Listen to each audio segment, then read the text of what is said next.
The woman was shocked to discover that the young man, who had just had a car accident in the afternoon, was actually the son of the auto repair shop owner. So, after the guy fixed her car, she immediately decided to run, but as she was packing her things, she overheard a conversation. It turned out Danny's friend called to ask why he hadn't been seen. The owner told his wife not to worry and suggested calling their son. Laura, who was hiding nearby, was terrified when she realized the phone ringing was in her possession. At this point, it seemed like it was too late to leave, so the immediate priority was to hide the phone. When the wife nervously called her son, the couple heard the familiar ringtone. They followed the sound into the living room and found the phone hidden in a corner of the sofa. While they were both puzzled, Laura suddenly decided to leave. The owner walked her to the car and saw something strange. The woman not only adjusted the rearview mirror, but also significantly changed the seat position. But she had clearly said earlier that she was driving alone. If he thought back to the phone call that afternoon and the lighter he saw during the repair, it was almost certain that Laura was hiding something.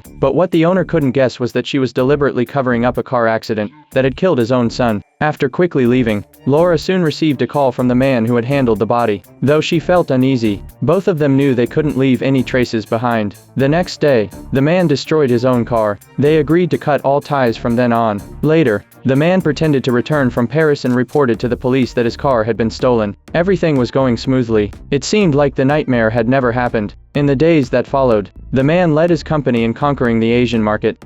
And in his spare time, he tried to spend more time with his family. It all seemed to be going in the best direction, until one day, the news suddenly reported on Danny's disappearance. Fortunately, the police had no leads at that point. The man thought there was no way the case could link back to him. But the next day, he received a summons from the police. It turned out the local authorities had found signs of a collision at the accident site, and the auto repair shop owner had coincidentally encountered Laura, waiting for help, at the same location. From the scene, it was inferred that she must have had at least one accomplice.